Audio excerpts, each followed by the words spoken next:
नमस्कार, मैं अम्बे वर्मा और आप देख रहे हैं इंडिया टीवी न्यूज। तो चलिए आगे बढ़ते हैं कुछ खास खबरों की ओर। लोक जनशक्ति पार्टी रामविलास के राष्ट्रीय अध्यक्ष सह केंद्रीय मंत्री चिराग पासवान ने लालू यादव के बयान पर प्रतिक्रिया देते हुए कहा है कि क्या झूठ बोले हैं बताइए। तो आजकल विपक्ष का आदत बन गया है आरोप लगाना और भाग जाना, और इस आधार पर फैसला करती है।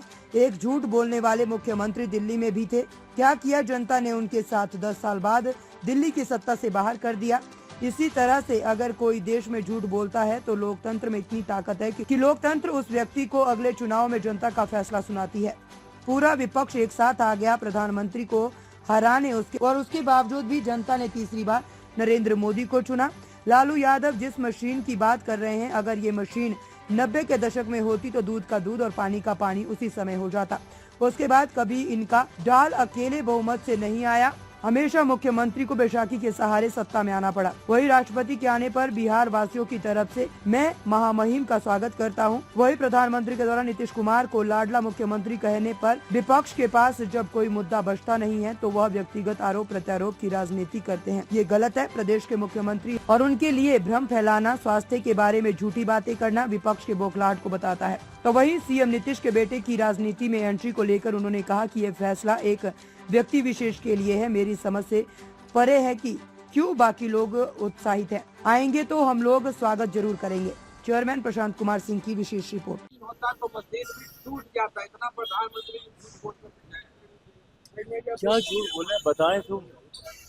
आजकल ना विपक्ष की ये आदत बन गई है सिर्फ आरोप लगाना और भाग जाना। और देश भारत एक लोकतांत्रिक देश है, देश की जनता ये सब बातें देखती है और उसी के आधार पर अपना फैसला करती है। एक झूठ बोलने वाले मुख्यमंत्री दिल्ली में भी थे जो बड़े बड़े दावे वादे कर कर आए थे। क्या किया देश की जनता ने 10 साल के बाद उनके साथ? उनको दिल्ली की सत्ता से बाहर कर दिया।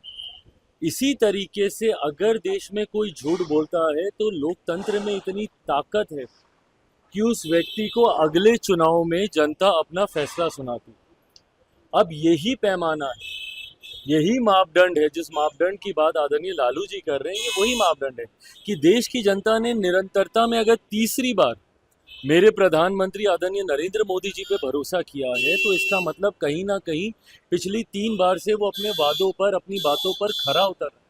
आज की तारीख में प्रधानमंत्री मोदी के वादे उनके वादों को पूरा करने की गारंटी है और यही कारण है कि आज तीसरी बार, ये कोई सामान्य बात नहीं है कि एक ही सरकार, एक ही व्यक्ति लगातार निरंतरता में 3 बार चुनकर आ जाए। इससे पहले जब ये हुआ था, आज से लगभग 6 दशक पहले, उस वक्त परिस्थितियां अलग थी, उस वक्त विकल्प नहीं थे।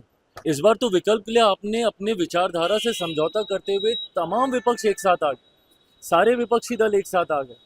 एक दूसरे को जो देख नहीं सकते अपने अपने राज्यों में, वो दल तक एक साथ आ गए। कांग्रेस आम आदमी पार्टी ना पंजाब में देख सकती है, दिल्ली का चुनाव आमने सामने लड़े। लेफ्ट ममता बनर्जी, ये सब एक साथ एक मंच पर आ गए प्रधानमंत्री मोदी को हराने के लिए। क्या हो गया? उसके बाद भी तीसरी बार जनता ने उन्हें चुना। तो जब आदरणीय लालू जी ये बात कहते हैं कि अगर झूठ को नापने की कोई मशीन हो, अगर ये मशीन 90 के दशक में होती तो दूध का दूध, पानी का पानी उसी वक्त हो जाता। 90 के दशक में जिस तरीके से बिहार में बर्बाद करने के लिए एक के बाद एक गलत नीतियां लागू की गई, भ्रष्टाचार की हदों को पार किया गया, परिणाम स्वरूप उसके बाद कभी इनका दल अकेले बहुमत में नहीं आ पाया। हमेशा इनको उसके बाद मुख्यमंत्री जी की बैसाखी का सहारा करके इनको सत्ता में आना पड़ा। तो दर्शाता है कि झूठ इन्होंने बोला था, जनता ने इन्हें नकारा। तीसरी बार मेरे प्रधानमंत्री को प्रधानमंत्री पद देने के बाद जनता ने उनके वादों पर मोहर लगाने का काम किया कि यही व्यक्ति हैं जो अपनी बातों को पूरा कर सकते।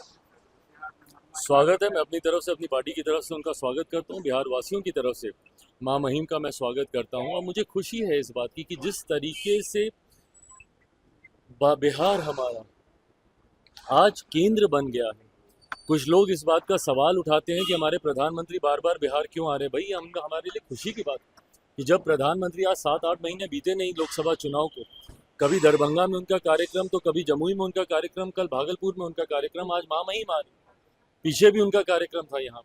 तो ये दर्शाता है कि किस तरीके से बिहार एक महत्वपूर्ण राज्य है और विकसित भारत की जब हम लोग कल्पना करते हैं तो उसमें एक विकसित बिहार की एक अहम भूमिका होगी। चिराग जी नीतीश कुमार को लाडले मुख्यमंत्री बताया प्रधानमंत्री, पर विपक्ष के नेता कह रहे हैं कि नीतीश कुमार का तबीयत ठीक नहीं है, उनको इलाज करवाना चाहिए।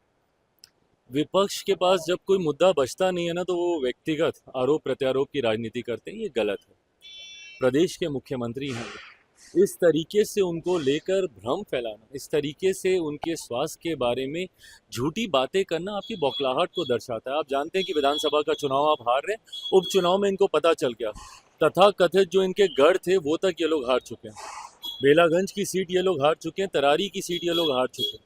तो ये दर्शाता है कि आगामी विधानसभा चुनाव में विपक्ष अपना खाता भी खोल लेना तो ये बड़ी बात होगी।